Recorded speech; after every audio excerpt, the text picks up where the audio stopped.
이런 생각이 들 때가 있어요. 보통 교회 같은 데서 이렇게 설교를 하면 성도들이 많잖아요. 그럴 때는 이제 많은 사람들 앞에 설교하니까 뭐 이렇게 말씀 전하는 기분이 나고, 또 어떨 때는 이렇게 학생들 모아놓고 이렇게 성경 공부할 때는 소수잖아요. 그러니까 조금 또 좀 적다 이런 생각이 드는데, 저는 무슨 생각이 드냐면, 예수님이 우리 제자들 훈련시킬 때 사실 예수님의 12제자가 3년을 똑같이 따라다닌 게 아니에요. 처음에는 뭐 요한이라든지 베드로라든지 소수의 4명, 5명 밖에 못 쫓아다녔다가 한 1년쯤 지나서 한 12명이 비로소 이루어지게 됩니다. 그러니까 그때까지만 하더라도 뭐 한 대명 1년 동안 대명 데리고 다니다가 또 막판에도 12명이라도 뭐 또 인앤아웃 좀 왔다 갔다 사정상이 있었을 거고, 그럴 때, 그런데 아무튼 예수님이 그렇게 가리킨 제자들을 통해서 이 세상에 이렇게 복음이 전파됐잖아. 그래서 저는 어떨 때 이렇게 좀 사람이 적건 많건 간에 그냥 그때 이렇게 생각하면서, 야, 여기에서 어떤 사람한테서 빵 터질지, 다이너마이트 같은 사람들인데 어디서 빵 터질지 알게 뭐냐. 그래서 그런 생각이 들어요. 그래서 그러다 보면 또 힘이 나고, 그렇습니다. 야, 어쨌든. 오늘은 우리가 어디를 할 생각이냐 하면 출애굽기 21장입니다. 21장 우리 처음에 앞부분 한 14절까지 우리 지난 시간에 했던 걸로 저는 기억하고 있습니다. 맞죠? 네. 출애굽기 21장은 십계명하고 다르게 아주 세세한 법들이 그 안에 기록이 되어 있어요. 근데 이런 세세하고 구체적인 이 법들이 그럼 뭐 십계명하고 관련이 없느냐? 그게 아니고, 십계명은 크게 울타리 치듯이 이렇게 얘기를 했다면 그 내용을 가지고 정말 삶 가운데다가 이렇게 적용하는 것이 어떻게 보면 21장에서부터 요 한 23장 마지막 부분 24장 초까지 나오는 부분이 바로 그 내용입니다. 그래서 그것을 보통 우리가 언약법이다라고 얘기를 해요. 그래서 그 출애굽기 21장에서부터 나오는 이런 세세한 법들을 볼 때마다 여러분들은 무슨 생각을 할 필요가 있냐면, 이게 만일에 십계명의 적용이라고 한다면 어디에 해당되는 내용일까? 근데 그것이 뭐 딱 정답이 있는 게 아니에요. 어떤 경우에는 뭐 6계명에도 될 수 있고 7계명에도 될 수 있고, 이게 그냥 여러 개의 계명에 다 걸릴 수 있거든. 그러니까 뭐 자유는 상상이니까, 상상은 자유이니까 상상은 자유이니까 마음껏 상상을 했어서, 이거 여기에 적용이겠구나, 여기에 적용이겠구나, 자꾸 묵상을 하면서 생각을 하실 필요가 있어요. 그러다 보면 우리가 어떤 구체적인 상황에 딱 직면을 했을 때, 나는 이 상황을 하나님 기뻐하시기에 어떻게 대처해야 될까? 꼭 성경에 기록된 내용이 아니라 하더라도 그런 지혜가 생겨요. 말씀을 자꾸 묵상하고 하다 보면 이 하나님이 내게 원하는 그 원리가 알게 모르게 몸에 습득이 되는 거야. 그러다 보니까 이게 어떤 상황에 딱 직면했을 때 이거 어떻게 해야 되겠구나 라는 이런 답이 나오는 거예요. 우리가 태권도 같은 경우 보면 발차기 맨날 연습하고 위로 맞기 아래 맞기 뭐 이러는데, 뭐 누가 공격할 때 보면 뭐 그런 식으로 합니까? 그러나 그 자꾸 연습을 하다 보면 어떤 순간에 누가 일로 들어와도 탁 그 자세로 맞고 이 자세로 맞고 이렇게 되듯이 그렇게 되게 돼 있어요. 자, 그런데 우리 지난 시간에는 14절까지 했고요. 15절 딱 봤을 때 이건 뭐 몇 계명에 해당되는 얘기일까? 자기 21장 15절에 보면 자기 아비나 어미나 치는 자는 반드시 죽일지니라 라는 거예요. 우리가 제5계명에 보면 부모를 공경하라, 그리하면 내 생명이 길리라. 어떻게 보면 그 내용하고 여기 15절에 나오는 내용하고는 뭐 아비 어미만 나온다 뿐이지 공경과 어미를 치는 자, 이게 뭐 연관성이 별로 없어 보일지 모르지만, 이 아비와 어미라고 하는 것은 말이죠, 하나님께로부터 아버지와 어머니가 되게 해준 거예요. 그러니까 아버지의 권위, 어머니의 권위, 이거 누가 주신 거냐? 하나님이 주신 거예요. 우리가 사실 태어날 때 부모를 선택해서 태어날 수 있는 사람은 아무도 없습니다. 뭐 가난한 집 부모 밑에서 태어나고 싶은 사람이 어디 있겠어? 그리고 또 부잣집에 태어나고 싶다고 태어나지나? 그냥 하나님이 너는 이 집에 태어나라. 너는 이 집에 태어나라. 해서 이렇게 하나님이 그 권위에 의해서 우리를 딱 주신 거거든요. 그런데 그건 또 하나님이 나름대로 다 뜻이 계셔서 그런 건데, 우리가 부모가 좀 마음에 안 든다 그래서 부모를 친다? 그리고 부모를 저주한다? 이것은 누구에 대한 도전이냐 하면 우리 하나님에 대한 도전이에요. 우리 하나님이 제일 싫어하는 죄 가운데 하나님께 도전하는 것, 이런 것들은 용납을 하는 것이 아닙니다. 그래서 아비나 어미를 치는 것은 마치 하나님을 치는 것과 마찬가지로 죽일지니라 라고 얘기를 하고 있습니다.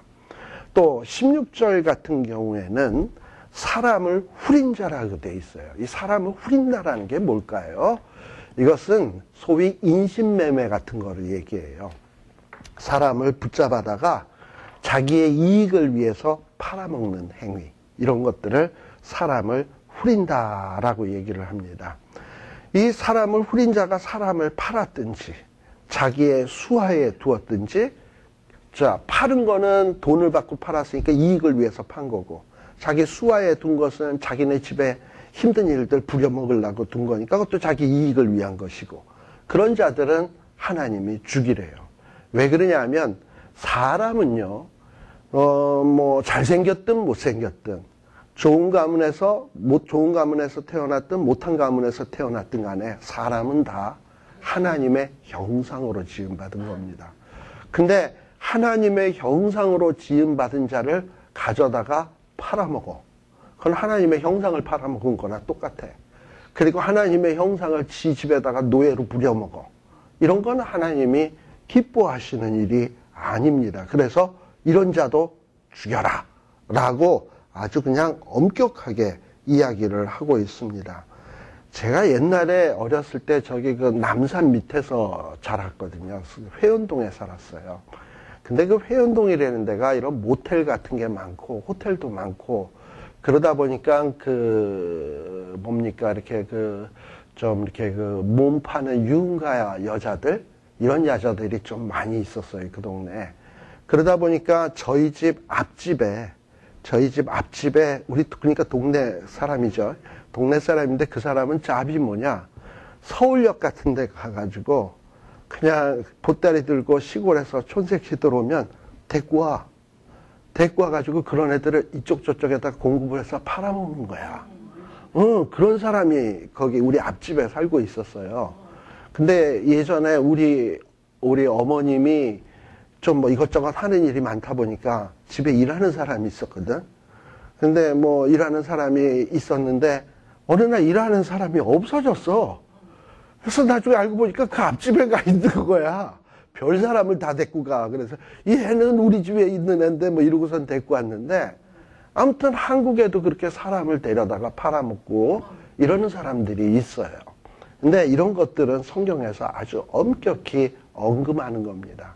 우리가 10계명의 내용을 둘로 요약을, 10계명인데 둘로 요약을 하면 뭡니까? 마음을 다하고 뜻을 다하고 성품을 다하여 주 너희 하나님을 사랑하는 것이고, 또 반절은 또 뭡니까? 내 이웃을 내 몸처럼 사랑하는 거잖아. 그렇다면 누군가가 이렇게 젊고 시골에서 온 아이라 하더라도 내 딸로 생각한다면, 내 몸처럼 생각한다면 그렇게 할 수 있겠습니까? 그러니까 그럴 수 없는 일인데 그런 일들이 생긴다 이 말입니다. 사람들이 악하다 보니까. 근데 그런 자는 전부 다 이렇게 팔아먹고 하는 자들은 그야말로 죽이래. 자, 그런데 여기 그 16절 같은 경우에 보게 되면 사람을 파는 자는 죽이라 그랬는데, 나중에 보면 우리 예수님도 가룟 유다에 의해서 은 30에 팔아먹힘을 당해서 팔려가게 됩니다. 참 정말 있을 수 없는 그런 죄악의 그런 모습으로 예수님이 팔려갔다라는 것도 참 의미 있는 일이 아닌가, 이런 생각이 듭니다. 또 17절에 보면 아까 어미를 치는 자는 죽이라 그랬는데, 아비나 어미를 저주하는 자도 죽여라 라고 이야기를 합니다. 특별히 여기서 저주한다라는 말은 히브리어의 원뜻은 원래 칼날이라고 하는 말인데요. 이 말은 가벼이 여긴다라는 뜻이야. 그러니까 부모를 그냥 저주한다 그래서 막 입에 담을 수 없는 말을 하는 것도 물론 저주이겠지만 원뜻은 뭐냐면 부모의 말을 아주 가볍게 생각하는 것. 그야말로 부모를 무시하는 것. 우리 어머니는 못 배웠다. 뭐 아는 게 뭐가 있냐. 구닥다리다. 이러고서는 경시하는 거. 뭐 부모가 뭘 안다고. 이러고서는 이런 것들을 바로 부모를 저주하는 것과 마찬가지로 이야기를 하고 있습니다. 바로 이렇게 부모를 저주하는 것은 부모는 하나님이 주신 권위인데 그 권위에 대해서 저주하는 거거든요. 그렇기 때문에 그게 무서운 죄가 되는 거예요. 성경에는 말을 함부로 함으로 죽임당하는 두 가지 죄가 있어요. 그 첫 번째가 뭐냐?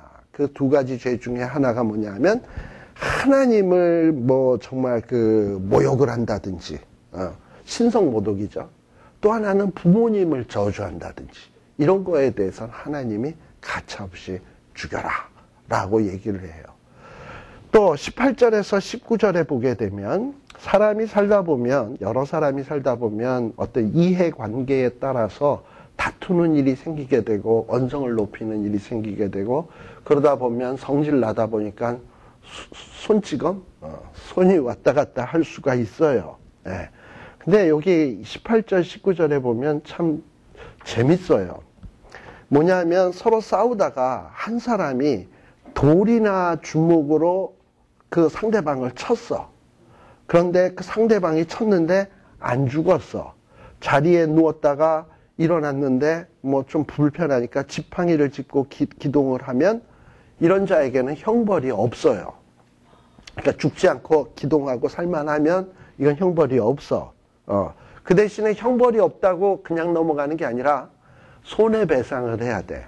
치료비, 그리고 그 사람이 그동안에 일 못해서 손해보는 거, 그 다음에 그 사람이 다 완치될 때까지 그 모든 비용을 대줘야 되는 거예요. 그러니까 때려 눕혔다 그래서 형벌 없다 그래서 나 죄 없다가 아니라 모든 그 사람이 손상 입은 것을 다 치료될 때까지 다 보상을 해줘야 돼요. 그런데 여기 20절에 보게 되면 사람이 근데 왜 이렇게 손이나 돌로 쳤을 경우에는 이렇게 죽지 않으면 형벌이 없는 걸로 치냐 하면은 이 주먹이나 돌은 이게 흉기는 아니거든.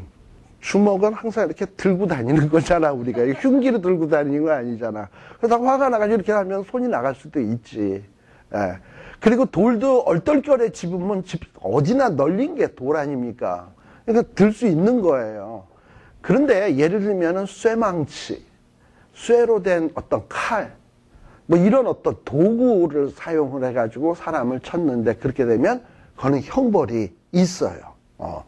그래가지고 어떤 쇠 도구 같은 경우를 사용했을 때는 그거는 살인죄로 간주를 하는데 이 돌이나 손으로 쳤을 경우에는 원래 그냥 우발적으로 성격이 급해서 나간 걸로 간주해서 뭐 이렇게 형벌로는 다스리진 않지만 손해배상은 해야 된다라는 거. 그래서 참 저는 이 구절을 보면서 야, 하늘에 계신 하나님이 지금 이 말씀을 누가 주시는 겁니까? 하나님이 모세를 통해서 너희 가운데 이런 일이 생기면 요렇게 조치해라라고 지금 일일이 지침을 주는 거잖아.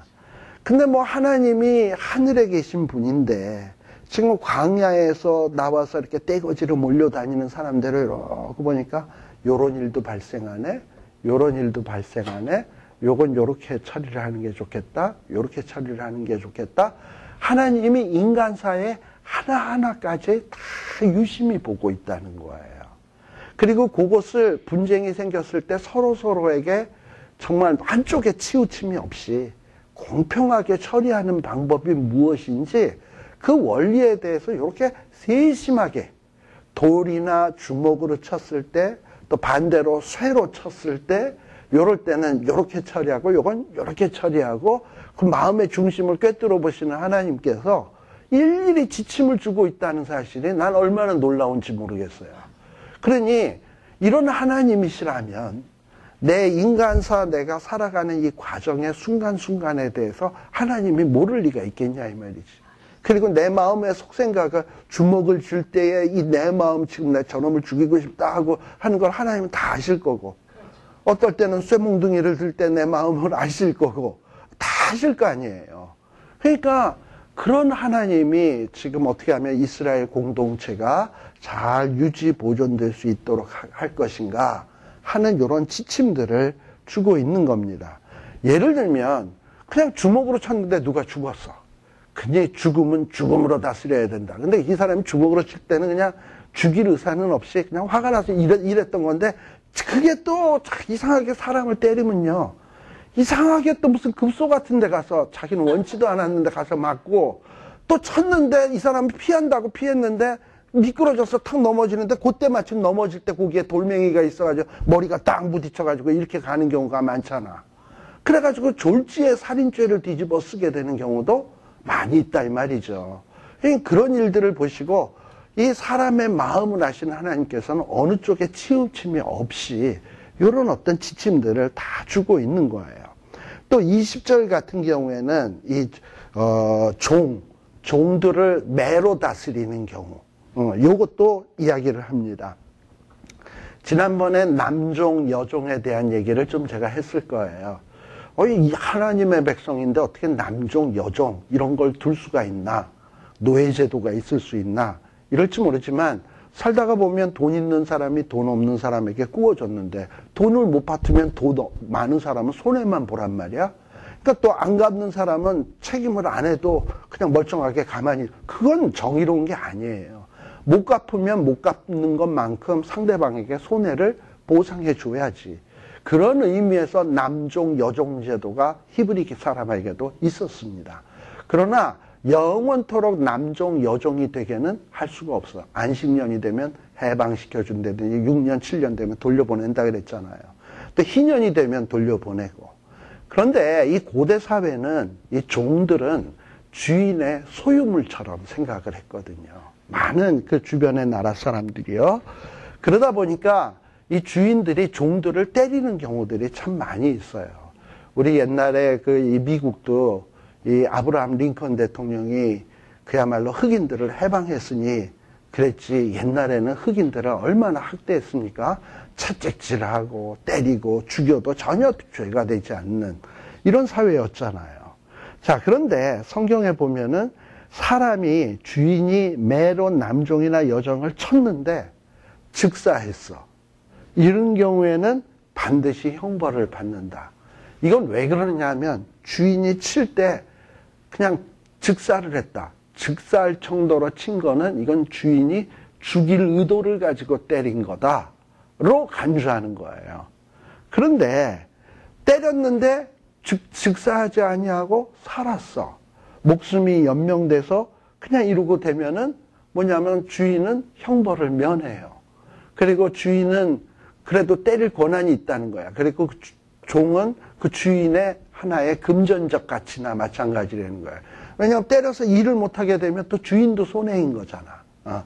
이런 식으로 뭔가 성경에는 종을 대할 때는 어떻게 해야 되는가, 또 때렸을 때는 어떤가, 때린 게 당장 죽는 일이면 어떤 건가, 또 조금 생명이 연장되면 어떤 건가, 케이스 바이 케이스로 다 달라. 결과가 똑같다고 똑같은 게 아니고 뭔가 이렇게 케이스 바이 케이스를 따지고 있다는 게 참 놀라워요. 또 22절에 보면 하나님은 임산부에 대해서도 꽤 관심이 많으셔.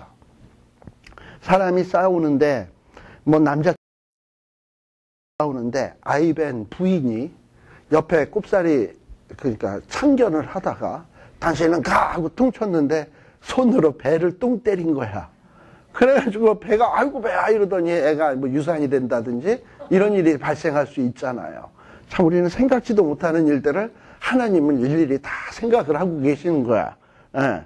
그래가지고 낙태게 되었다. 그랬는데 애가 만일 이렇게 유산이 됐거나 이랬으면 남편이 손해배상을 청구하면은 벌금을 내게 돼 있어. 근데 또 이 유산당한 남편이 또 벌금을 애 죽었다 그래서 터무니없이 엄청난 액수로 손해배상을 청구하면은 그것도 또 불공평하잖아. 그러니까 그걸 또 누구에게 가라고 돼 있냐면 재판관 앞에 가서 그 청구한 금액에 대해서 합당한지 아닌지 그걸 조사를 해가지고 배상을 해라. 이런 식으로 누구에게도 누가 좀 죄를 졌다고 해서 지나치게 형벌받지 않도록 하고, 그렇다고 죄 지었는데 아무 일도 없었던 양 책임지지 않고 넘어가는 그런 일도 없도록 하나님은 이렇게 일일이 구석구석 신경 써가지고 말씀을 하고 있다라는 겁니다. 그래서 이런 것들을 쫙 생각을 하다 보면, 내가 정말 이웃에게 해를 끼치면 그 해 끼친 거에 대해서 상대방이 만족할 만큼 보상을 해야 되겠구나. 그게 예수 믿는 사람의 도리로구나. 이 거룩한 백성이 해야 될 일이에요. 내가 내 것이 귀하면 남의 것도 귀하다라는 생각을 하면서 살아야 되겠구나. 그러니까 거룩이라고 하는 것은 나만 생각하는 것은 이건 거룩하지 못한 일이로구나. 내 이웃을 내 몸처럼 사랑하면서 정말 그 사람 입장이 돼서 이 일을 당했을 때 어떻게 해줘야 될까? 이런 거를 늘 생각하는 것이 이것이 거룩한 삶이로구나 라는 것을 우리들이 생각할 수가 있습니다. 바로 이런 것들을 우리가 배우게 되는 거예요. 자, 그리고 또한 24, 25절 같은 경우에도 아주 살벌한 내용이죠. 눈은 눈으로, 이는 이로, 손은 손으로, 발은 발로, 대운 것은 대움으로, 상하게 한 것은 상함으로, 때린 것은 때림으로 갚을지니라. 그러니까 이 말은 다 기억해놨다가 누가 나를 그냥 이빨을 분질렀으면 가서 나는 한 도 되는 분질러고 와야 되고, 손을 분질렀으면 나는 그냥 아예 딱 분질러 버려야지 또 성이 차고, 그리고 나는 성경대로 사는 사람이야 이러고 얘기를 할 수 있잖아요. 예. 근데 지금 이 법을 주신 목적은 이는 이로 갚아라, 눈은 눈으로 갚아라, 뭐 손을 뒤게 했으면 뒤게 해라, 이런 데 목적이 있는 게 아니고, 이런 걸 소위 동해보상법이라고 얘기합니다. 그러니까 내가 해를 입은 대로 똑같이 보상해주는 법, 동해보상법이라고 얘기하는데, 이 동해보상법이 나온 이유는 뭐냐면 그렇게 해라라가 하기 위해서 준 게 아니라, 이런 일이 발생되지 않도록 어떤 남에게 손에 입히는 일이 생겼을 때 아주 엄격하게 다스림을 통해서 다시는 그런 일이 재발되지 않도록 하기 위해서 어떤 그 사회를, 그런 어떤 그 복수의 그 악순환을 예방하기 위해서 이런 법이 주어진 거지, 어떤 이런 해를 입었으면 이렇게 갚아라, 이렇게 손이 부러졌으면 상대방도 손 분질러라, 이게 아니에요. 그렇게 한번 본때를 보여서 재판관이 이렇게 처리를 딱 함으로써, 저렇게 남에게 눈을 상하게 했으면 내 눈도 상해야 되는 거구나. 내가 이렇게 손으로 상대방을 때렸으면 나도 그 사람의 손에 의해서 맞아야 되는 거구나. 그래서 이런 죄는 지을 게 못 되는구나. 이런 어떤 교육적 목적을 위해서 주신 것이지, 이것을 뭐 꼭 이렇게 해라 라는 것이 아닙니다. 그런데 더 나아가서 우리 예수님은 뭐라 그러냐? 오른뺨 때리면 왼뺨도 돌려대라. 그리고 진단서를 떼라가 아니고, 그러니까 오히려 상대방이 해를 입혀도 용서해라. 우리 십자가 위에서도 뭐냐면, 저들의 죄를, 아버지여 저희들의 죄를 용서하여 주옵소서. 왜요? 저희들이 하는 일을 알지 못하나이다. 예수님은 아셨어. 지들이 지금 뭘 하고 있는지를 모른다는 걸 아시니까. 그러니까 저희들의 죄를 용서하여 달라고 얘기하잖아요. 그런 어떤 예수님의 마음, 이런 것들도 우리들이 생각해 볼 필요가 있습니다. 또 성경에 보게 되면 26, 27절에 보면 주인이 또 어떨 경우에는 사람을, 자기의 종을 뚱 때리다가 잘못 쳐가지고 눈을 맞았어. 또는 이빨을 맞았어. 그래서 눈을 상하게 되거나 이가 상하게 되는 경우가 있어요. 뭐 주인이 종을 때릴 수는 있다 그랬어요, 아까. 근데 때렸을 때 어떤 상해를 입혔단 말이죠. 눈을 다치게 했거나 이빨을 상하게 했거나. 그러면 이 성경에서는 26, 27절에는 뭐라 그러냐면, 눈을 상하게 해서 눈이 다쳤으면 대신에 그에게 자유를 줘라. 그리고 이가 빠졌으면 이 빠진 그 대가로 뭐라? 자유를 줘라. 라고 이렇게 얘기를 하고 있어요. 자, 그러니까 이 얘기는 뭐냐 하면 암만상전이라고 주인이라고 해서 자기의 종들을 아주 그냥 무분별하게 폭행하는 거, 이거를 막도록 하기 위해서 눈을 상하게 하거나 이빨을 상하게 했으면 자유를 놔줘야 돼. 근데 자유하게 되면 누구 손해입니까? 주인 손해잖아요. 그러니까 주인도 그런 손해 입을 거 생각하면 조심해서 행동해야지. 예. 그리고 또 눈을 상하거나 이빨을 상한 종은 그냥 계속 종노릇 하라 그러면 너무 억울하잖아. 이빨도 빠졌는데 눈도 안 보이는데 대신에 자유를 얻으면 또 그 종도 하나님이 배려를 하잖아요. 이렇게 하나님께서는 부자라고 하나님은 무시하고 종이라고 무조건 두둔하시는 하나님이 아니야. 종도 부자도 아주 공평하게 이렇게 다루시는 하나님. 이게 바로 공의요 정의인 거예요. 예. 간혹 우리가 요즘 시대에 무슨 뭐 민주화 운동하고 무슨 뭐 이렇게 그 약자 편에서 이렇게 운동권에서 이렇게 하는 사람들 있잖아. 무조건 약자만 위하는 게 정의 있냐? 아니에요. 부자도 땀 흘려서 일을 했으면 그 재산들을 보호할 권리가 있는 것이고, 가난한 자들은 대개 보면 뭐 사실 열심히 안 해서 가난했지. 대부분 경우 그래요. 애초부터 뭐 정말 부모 때서부터 지질이 궁상으로 가난한 사람 그렇게 많지도 않아요. 그런데 지가 게을러가지고 가난한 건데 무조건 가난한 자를 두둔한다? 그게 무슨 정의야? 그건 정의가 아니거든요. 그래서 성경을 가만 보다 보면 뭐가 정의고 뭐가 옳은 것인지 하는 이런 원리들을 성경의 법들을 보다 보면 잘 알 수가 있습니다. 네. 자, 그리고 또 28절에 보게 되면 또 28절에 보면 또 이 당시에는 출애굽을 해가지고 애굽에서 소나 양, 짐승들을 많이 데리고 나왔잖아요. 특히 또 제사 드린다라는 목적으로 소나 양 같은 걸 많이 갖고 나왔을 거예요. 자, 근데 이렇게 소나 이런 양들을 갖고 오다 보니까 짐승들로 인해서 발생되는 문제들도 종종 있었어요. 이런 거는 뭐 사람들이 뭐 생각하고선 하나요? 소가 그냥 나가서 누구 꽝 이랬는데 그거 뭐 어떻게 해? 예. 제가 예전에 얘기했나요? 저희 집에 개 한 마리가 있었는데요. 바깥에 나갔다가요. 죽었어요. 그랬는데 저희 집에 수가 들어왔어요. 무제한, 언리미티드로 손해배상 청구가 들어왔어요. 뭐냐면 어떤 오토바이가 가다가 그 개랑 부딪혔나 봐. 그래가지고 개는 죽었는데 오토바이 타던 사람이 넘어지면서 다리가 부러져서 뭐 기부스를 하고 오토바이가 부서지고 자기가 일 못 가고 그런 모든 병원 비용 또 치료 받은 다음에 후유증이 생기면 그런 예상 비용까지 해서 1차적으로 100만 불 그리고 그 이후에 나오는 거는 또 추후 봐서 또 소송 걸겠다고 이러고서는 소송이 들어왔어요. 뭐 제가 뭐 개를 내보내서 그 사람 물으라 그랬어. 뭐 하라 그랬어. 개가 그냥 나갔다가 그런 일을 당한 거지. 그러니까 이 당시에도 소나 양 이런 거 키우다 보니까 이런 문제들이 왕왕 발생이 됐거든요.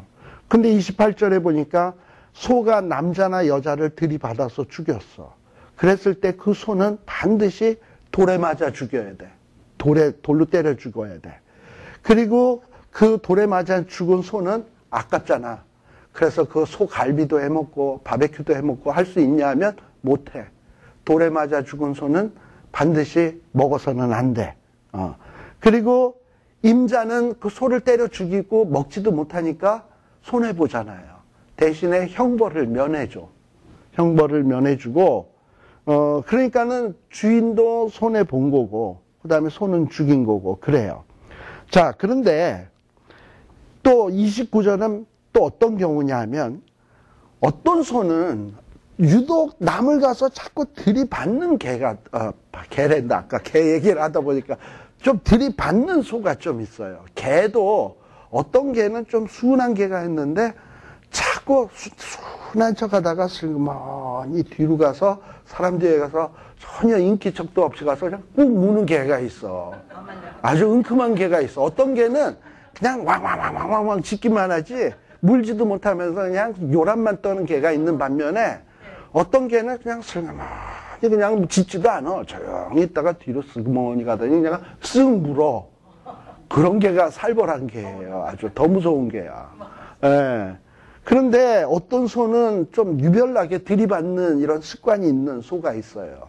그러면 주변에서 경고를 했겠지. 당신네 소는 저거 들이받는 버릇이 있으니까 이거 좀 단속을 좀 해야 된다. 근데 뭐 내 소 내가 마음대로 하겠다는데 당신 무슨 상관이야? 당신이 바쳤어?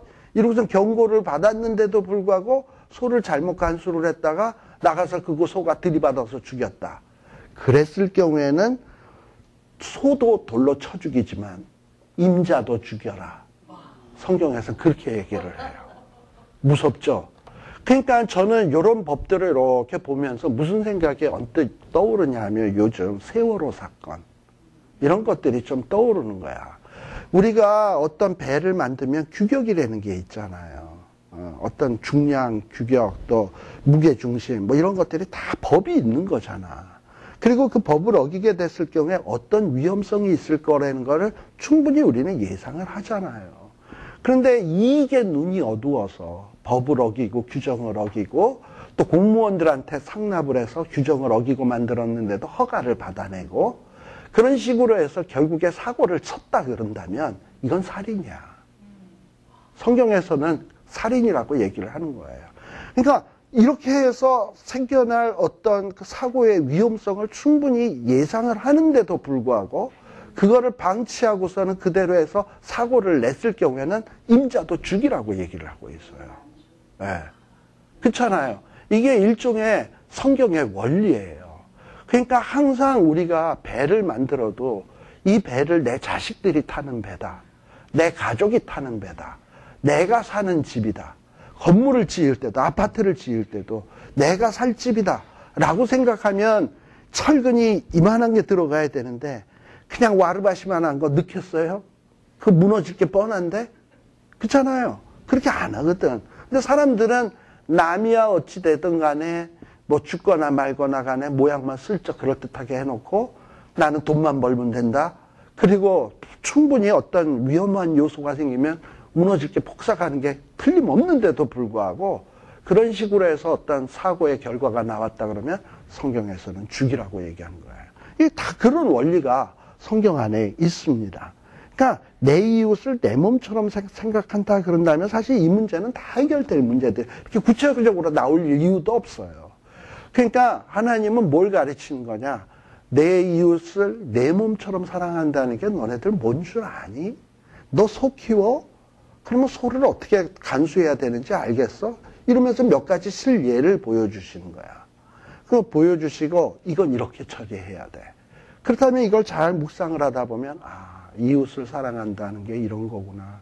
또 그렇게 못했을 때 이런 형벌이 있구나. 이런 거를 우리가 몇 가지 샘플 예를 통해서 터득을 하게 되고 그렇다 보면 그걸 자꾸 생각을 하다 보면 이거와 다른 경우 개의 경우는 어떨까? 그럼 개. 그 다음에 양은 어떨까? 염소는 어떨까? 하나님 일일이 설명해 줘야 되겠습니까? 한두 가지 얘기했으면 똑똑하면 하나를 배워주면 열을 알아야지. 예. 그러니까 하나님의 말씀을 주야로 묵상하다 보면 성령 하나님께서 지혜를 주셔. 그래가지고 이거를 어떻게 응용을 해야 될 건지 내 마음에 깨달음을 준다는 거예요. 그래서 그거를 마음에다 새기고 이렇게 살아가는 것이 뭐냐? 거룩한 백성의 도리예요. 예. 자, 그 다음에 또 보게 되면 이 소가요, 임자도 죽이고 또 간혹 근데 이렇게 소가 워낙에 들이받는 버릇이 좀 고약한 놈이라서 자꾸 그런데 단속을 했는데도 죽일 수도 있잖아. 그랬는데 또 주인이 죽으면 또 좀 억울하잖아. 그러니까 또 하나님이 그걸 아시니까 30절에 보면 만일 그에게 속죄금을 명하면 무릇 그 명한 것을 생명의 속으로 낼 것이요. 그러니까 죽기는 좀 뭐하니까 하나님이 뭐하냐 보석금으로 처리할 수 있어. 그래가지고 보석금을 내면 살 수 있는 방법이 있어. 근데 이 보석금은 아마 상당한 비용이었을 겁니다. 왜냐하면 생명에 대한 보석금이니까. 그래서 아들을 들이받았든지 딸을 들이받았든지 보석금으로 그 임자에게 다 보상을 행해야 돼. 그런데 32절에 보면 남종이나 여종을 받았을 경우에는 어떻게 하냐. 소임자가 은 30세겔을 상전에게 줄 것이다 라고 돼 있어요. 은 30세겔 하면 뭐 떠오르는 게 없어요? 유다에 의해서 예수님이 팔린 거. 참, 그러니까 예수님은 무슨 값으로 팔린 거냐? 종값. 그것도 소에 들이받쳐서 죽은 종값. 예수님이 그렇게 팔리신 거예요. 그러니까 우리 빌립보서 2장에 보면 그는 근본 하나님의 본체시나 하나님과 동등되이 여김을 받으셔야 될 분인데 그렇게 받지 않으시고 뭘로 와서? 종의 형체를 입고, 그것도 종의 형체를 입고 종으로서 그냥 멀쩡하게 살다 간 게 아니라 소에 들이받쳐서 죽은 종값으로 팔려서, 그것도 종도 뭐 종이라고 다 십자가에 죽습니까? 십자가에 못 박히셔서 어디까지 낮아지셔서 죽기까지 낮아지셨어요. 이게 우리 예수님의 모습이에요. 자, 그런데 이렇게 당시에 이 농경사회에서 소가 남종이나 여종을 받아 죽였을 경우에는 은 30을 지불을 해라 라고 되어 있습니다. 또 33절에 보면 사람이 구덩이를 열어두거나 구덩이를 파고 덮지 아니하므로 소가 나귀가 거기에 빠지면, 이런 얘기가 나와요. 이 광야나 이 팔레스틴 지역은요, 물이 귀해가지고 이 물 구하기가 쉽지 않았어요. 그래서 샘을 파도 땅을 아주 깊이 파야 돼. 우물을 깊이 파야 돼. 그래서 이 우물 깊이 판 데는 구덩이가 보통 깊은 게 아니야. 그런데 구덩이를 파서 샘물이 안 나오면 뭘 덮어놔야 될 거 아니에요. 뭐 이렇게 이걸 덮어놔야 되는데 그거를 그냥 방치해 뒀단 말이지. 근데 누군가가 밤에 지나가는데 거기 구덩이가 있을지 없을지 알 거나 뭐예요. 가다가 뿡 빠지면 이게 뭐 사람 키보다도 몇 배 더 깊이 판 건데 아들로 뚝 빠지면 다리가 부러지든지 뭐 어디 부딪혀서 다치든지 몸이 상하고 또 나올 수도 없고 그러다가 누가 안 구해주면 굶어 죽는 거지 뭐. 그 요셉이 빠뜨렸던 구덩이도 일종의 그런 구덩이고, 우리가 성경에 보게 되면은 신약 성경에서도 뭐 우리 예수님께서 무슨 얘기를 하셨냐 하면은 그 성경에 보게 되면은 우리 예수님께서도 뭐라고 얘기하셨냐 하면은 안식일에 구덩이에 빠진 양, 이런 얘기 하셨잖아. 아니, 양들은 그릇 행하여 각기 제 길로 가는 게 이게 습관이거든. 목자만 줄줄줄 따라가다가 그냥 엉뚱한 데로 가다 보면 구덩이에만 나면 뽕 빠지면 다치거나 뭐 꺼내주는 사람이 없으면 그거 죽는 거죠. 그런데 안식일에도 하나님은 그 양도 구해주시는 그런 얘기가 나오는데 바로 이것이 다 이런 어떤 출애굽기에 나오는 이 법과 관련된 얘기입니다. 근데 이렇게 구덩이에 빠졌을 때 어떻게 조치를 해야 될 것인가? 그래서 주인이 잘 조치를 해서 짐승의 임자에게 돈을 줘야 된다. 돈을 줘야 된다라는 거예요. 그래서 만일에 빠져서 짐승이 죽었다. 그러면 그 짐승의 값을 돈으로 다 보상을 해줘야 돼. 그리고 죽은 놈은 어떻게 하냐? 이 구덩이 임자가 소유하는 거예요. 그냥 돈으로 다 주고 죽은 시체까지 그 원래 주인이 갖고 가버리면 이 구덩이 판 사람은 구덩이 때문에 너무 손해가 크잖아. 그러니까 죽은 거는 너 가져라. 그렇다고 또 상대방에게 손해를 입힐 수 없으니까 그건 너 가져라. 그래서 하나님은 이렇게 양편을 다 고려를 해가지고 이렇게 조치하시는 이런 하나님이라 이 말이에요. 또 35절 같은 경우도 그런 건데 이 사람의 소가 저 사람의 소를 받아 죽였어. 소끼리 뭐 들이받고 싸울 수도 있지. 그랬을 때 이 산소가 있고 죽은 소가 있잖아. 그럴 때 산소는 팔아서 그 값을 딱 나누고 죽은 것도 딱 반분을 해서 나눠 가져라 라고 얘기하고 있어요. 또 반면에 36절에도 보면 소가 본래 받는 버릇이 있는 줄 알고도 임자를 단속하지 않았으면 그는 소는 소로 갚고 죽은 것은 그의 차지가 된다. 아까 원리는 다 마찬가지예요. 상대방에게 충분히 보상하고 그렇다고 해서 이쪽이 너무 손해만 보는 일은 당하지 않도록 해라. 그래서 하나님은 이렇게 일일이 아주 이런 세세한 데까지 이렇게 생각해 주시는 하나님이시다. 그래서 저도 이렇게 별로 이렇게 생각지 못하고서 이렇게 요 출애굽기 21, 22, 23, 24장을 읽었었는데요. 뭐 이렇게 좀 준비를 하면서 이렇게 읽다가 보니까 하나 한 구절 한 구절 보다 보니까 야, 하나님은 이렇게 소의 습성까지도 다 생각을 해가지고 거기에 발생되는 경우의 수를 생각해서 어떻게 처리를 해라 라는 것까지 인간에게 이렇게 지침을 주시는 하나님이시로구나. 그러면서 참 하나님이 세밀하시고 자상하시고 꼼꼼하시고 그런 것을 다시 한번 이렇게 느끼게 됐어요. 이런 하나님이 누구시냐? 우리의 아버지시고 우리의 하나님이시다라는 거예요. 재밌는 것들이 참 많아요. 이 22장에 또 보게 되면은 또 어떤 얘기가 나오냐 하면은 이 사람이 소나 양을 도둑질을 했어. 그랬을 때 소 하나에 몇 수로 소 하나를 도둑질해서 걸렸으면 몇 마리로 갚아라? 5마리. 양 하나를 훔쳤는데 걸렸으면 몇 수로 갚아라? 4수로. 그러면 이거 소는 5마리로 갚고 양은 4마리로 갚으면 소값이 비쌀까? 양값이 비쌀까? 소값이 비싸죠. 근데 그 소는 또 5마리로. 그 양도 하나 훔쳐갔으면 5수로 해도 될 텐데 왜 소는 더 이렇게 하는 건가? 좀 이유가 있어요. 소는 일단 도둑질하기도 양보다 더 힘들어. 그렇죠. 크니까. 그러니까 소를 훔쳐갔다라는 것은 아주 의도를 하고 작심을 하고 훔쳐간 도둑놈이야. 그러니까 벌이 커야 돼, 일단은. 또 두 번째, 소는 이 근동 지방에서는요, 마치 가족과 같이 여기는 짐승이에요. 그러니까 아까 사람을 후린 자는 죽이라 그랬잖아. 소는 가족과 마찬가지인데 소를 잡아갔다라는 것은 그래 훔쳐갔다는 건 가족을 훔쳐간 거나 마찬가지야. 그러니까 이거는 아주 엄중히 벌을 주게 돼 있고요. 또 소는 길들이기가 힘들대요. 소는 길들이기가 힘들기 때문에 소를 한 마리 데리고서는 그걸 써먹을 만큼 길을 들이려면 많은 세월이 걸리거든. 근데 그런 소를 훔쳐갔다? 그러면 또 소 한 마리를 사서 그거 길들이려면 얼마나 많이 수고를 해야 돼. 그러니까 5마리로 갚아라 라고 얘기하고 있습니다. 이런 건 뭐냐 하면 우리 하나님은 어떤 그 죄의 질에 따라서 죄의 그 경중에 따라서 형벌도 거기에 상응하게 이렇게 매기시는 하나님이야.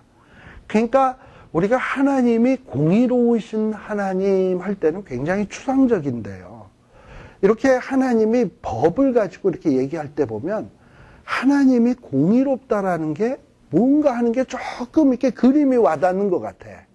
그러니까 의도적으로 죄를 지은 놈에 대해서 하나님은 더 벌을 하시고, 그냥 얼떨결에 그냥 그럴 의도까지는 없는데 사고가 커져가지고 본의 아니게 이 결과가 커지는 경우 있잖아.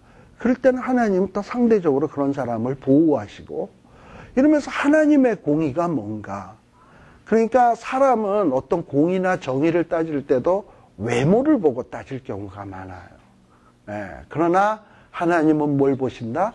사람의 마음속의 그 중심, 그 사람이 그 행동을 취할 때에 가졌던 의도, 생각 이런 것들 다 일일이 판단하셔가지고 하나님은 죄를 물으시는데 이런 거를 예를 들면은 모세에게 하나님이 지혜를 주신 거지. 이런 식으로 해라.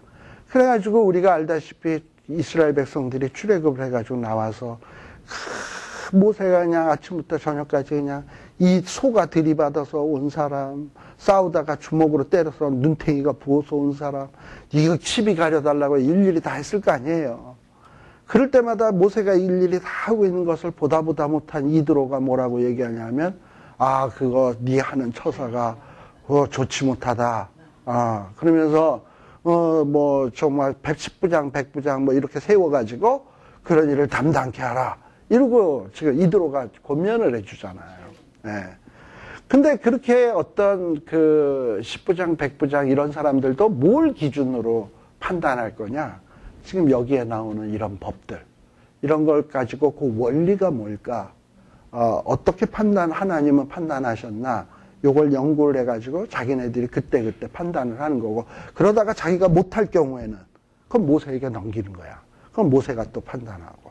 그런 식으로 뭔가 이스라엘 안에 하나님이 생각하시는 그 의로움이 이스라엘 공동체 안에 이루어지도록 하나님은 요구하신 법이 바로 이 언약법이다라는 거예요.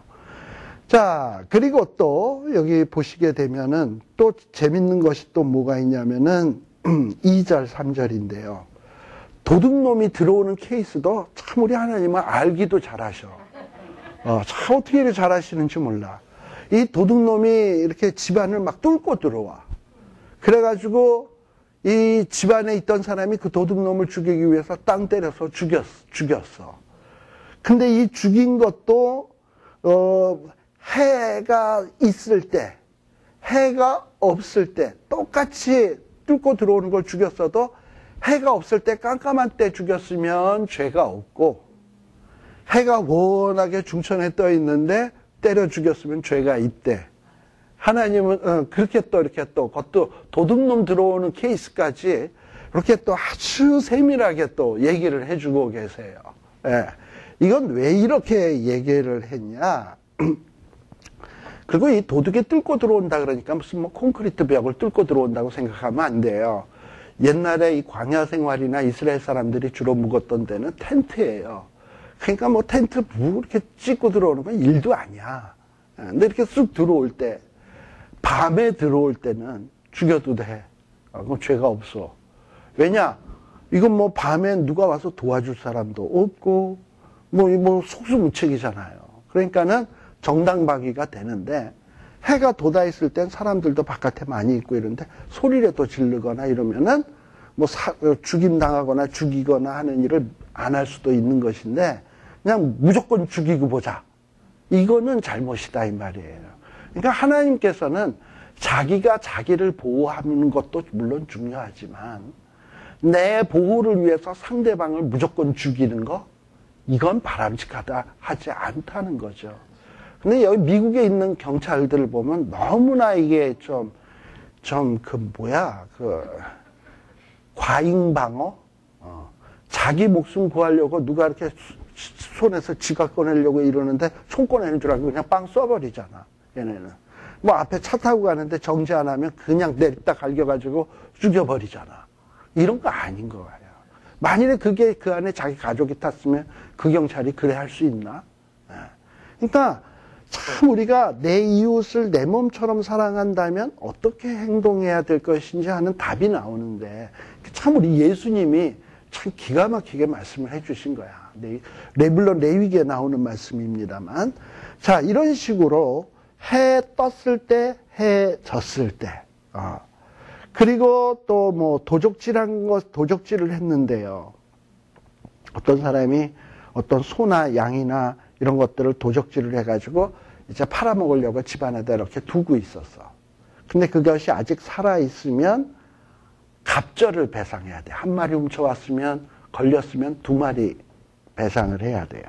예. 자, 그리고 또 보게 되면은 또 어떤 케이스도 있냐.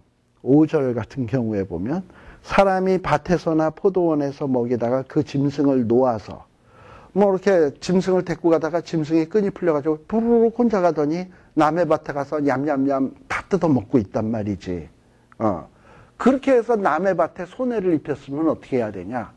주인은 남의 밭에 가가지고 그 주인에게 자기 밭에서 나는 제일 좋은 곳으로 배상을 해야 돼.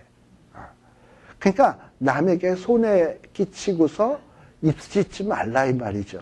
꼭 배상을 해야 된다. 그냥 남이 왜 당신네 소가 와서 아이고 뭐 우리 집 거를 먹어요 이러면 우리는 보통 뭐라 그래요? 아이 소가 좀 먹을 수도 있지. 내가 뭐 먹으라 그랬어? 지놈이 가서 먹었는데 쟤한테 물어달라 그래. 뭐 이러고서는 주인은 모른 체하고 배째라시 식으로 나가잖아. 그런 경우 많잖아. 터무니없이 그냥 우기는 경우. 예수 믿는 사람은 그러는 게 아니야. 어쨌든 내가 기르는 소가, 내가 기르는 개가 남에게 손해를 입혔으면 거기에 상응한 것을 이렇게 아니 최고 좋은 것으로 보상을 해라. 이게 하나님이 얘기하시는 원리. 그러니까 이런 거를 우리가 마음속에 딱 두고 있다면 우리도 이 사회 속에서 살다 보면 이런 여러 사람, 이 사람 저 사람 만나면서 이렇게 부딪히고 저렇게 부딪히고 손해를 주기도 하고 내가 손해를 받기도 하고 그러잖아요. 어떨 때. 그랬을 때 이거를 우리는 여태까지의 기준은 뭐야? 나는 어떻게 해서든지 손해 안 보고 상대방은 손해 보든 말든 나는 내 것은 지켜야 되겠다. 이런 식으로 살잖아. 이건 하나님의 백성의 모습이 아닌 거다 이 말이죠.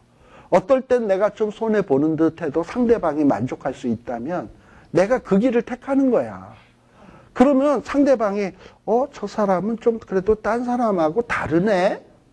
왜 그러지? 아, 저 사람이 어느 교회 집사로구나. 괜찮네, 사람이 좀 그래도 됨됨이가 됐네. 이게 하나님 앞에 영광 돌리는 거라니까요.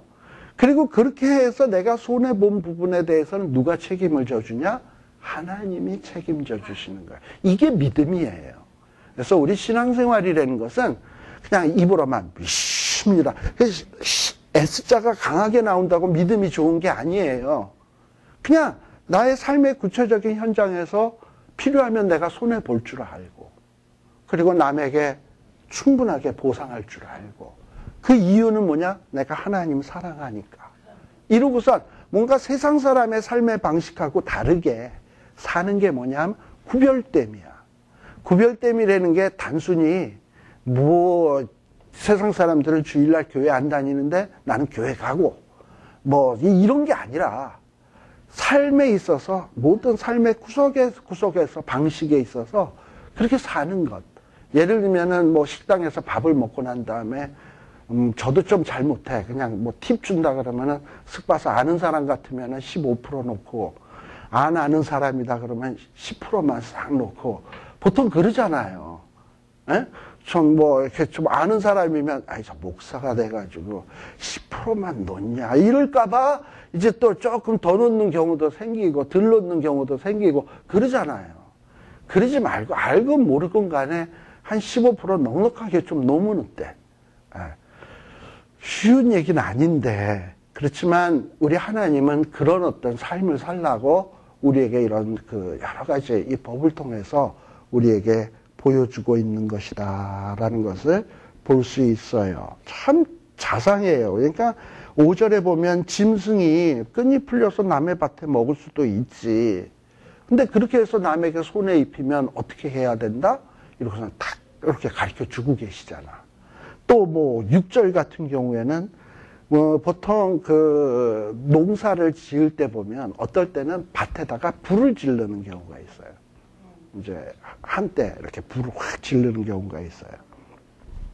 근데 이렇게 불을 내다 보면 불을 냈는데 그때 마침 원치 않는 방향으로 바람이 분다든지 갑자기 돌풍이 일어나서 이 불씨가 후루룩 날르더니 딴 데 가가지고 이렇게 턱 붙어가지고 된다든지 이런 경우.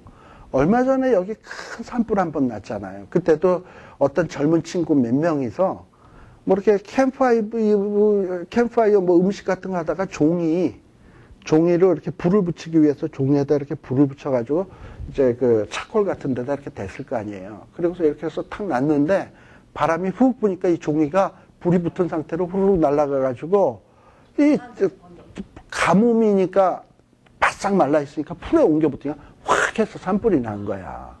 그 사람이 산불을 내고 싶어 냈겠어요? 그냥 이게 이렇게 했는데 바람이 불어서 후루룩 날아가면 그 산불 나는 거지 예. 그러니까 지금 이 경우도 뭐냐면 자기 농사 잘 짓겠다고 좀 불을 지른 건데 근데 바람이 불어가지고 불씨가 남의 밭에 가가지고 해서 남의 밭을 홀딱 태웠다. 그런 경우 생길 수 있잖아요, 살다 보면. 근데 그랬을 경우에는 하나님은 어떻게 해야 되나? 라면은 불을 놓은 자가 반드시 배상해라. 고의적으로 그런 건 아니겠지. 이 사람이 일부러 불을 놓으려 그랬겠어. 그렇지만 또 당한 입장에서는 황당한 거지. 그러니까 배상해줘라. 그러니까 이런 것들을 잘 묵상을 하다 보면 우리 특히 무슨 미국에서도 비즈니스 하거나 이러다 보면 뭐 인과관계에서 이런 일도 많이 생기잖아요. 그랬을 때 내가 어찌해야 될 것인가 하는 이런 답들이 우리에게 나오지 않을까. 그래서 이런 걸 잘 새겨서 내가 거룩한 하나님의 백성인데 예수 믿는 사람인데 뭐 저 사람이 내가 예수 믿는 걸 알건 모르건 간에 일단은 하나님이 내가 예수 믿는다는 걸 알잖아. 그럼요. 상대방이 나 아느냐 모르느냐를 떠나서 하나님이 내가 예수 믿는다는 걸 알잖아. 그렇다면 하나님은 내게 원하시는 삶의 모습이 있는 거예요. 그걸 생각하면서 우리가 산다면 남이 뭐 신자건 아니건 알건 모르건 관계없이 초지간 일간 그렇게 산다면 누가 기뻐하신다? 하나님 기뻐하시고 그렇게 살다 보면 손해보는 것 같지만 손해 안 본다. 왜? 하나님이 기뻐하시니까. 기뻐하시니까 복 주신다. 이게 믿음이에요. 그래서 이런 믿음 생활 하라고 이런 법들을 구체적으로 주고 있다라는 것을 기억하십시오. 잠깐 쉬었다가 오늘은 이 언약법에 대한 내용만 한번 좀 이렇게 쭉 한번 해보려고 합니다. 잠시 쉬었다 가겠습니다.